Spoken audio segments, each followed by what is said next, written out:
La circulation a repris, je l'ai dit au sommaire de cette édition du journal, dans l'après-midi de ce lundi, après un mouvement de grève de chauffeurs des taxis et taxibus observé dans la matinée marquée par l'absence des engins peints en jaune sur les artères de la ville.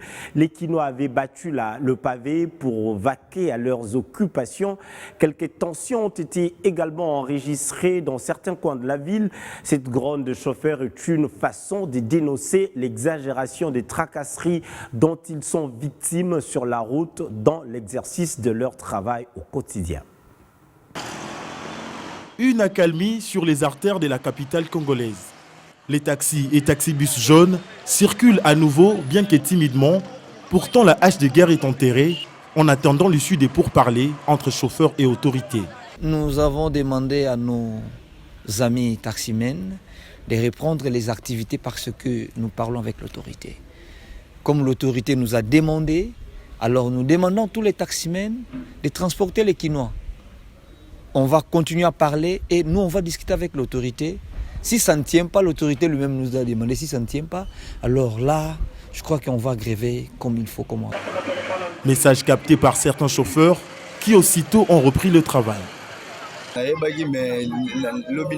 Je suis sur terrain parce que hier j'avais suivi les autorités à la radio nous demander de travailler. Et d'ici 10 jours, nos revendications seront prises en compte. Le ras-le-bol de ces chauffeurs à cause de la montée des tracasseries policières dont toutes les unités ont envahi la route depuis un temps dans l'unique objectif de rançonner les chauffeurs. Une colère qui a motivé les grévistes à empêcher les chauffeurs de bonne foi de rendre service. Il y avait eu d'autres chauffeurs sur terrain, mais ils ont été empêchés de travailler par d'autres chauffeurs. Informés sur les lieux, certains chauffeurs ont carrément emboîté les pas pour renforcer la synergie. Je suis sur terrain pour observer les climats.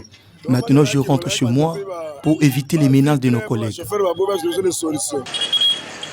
C'est sur une note prometteuse que s'est achevé le feuilleton de ce lundi qui a laissé un goût amer chez les usagers qui, malgré la douleur endurée, sont unanimes quant à la cessation des tracasseries routières.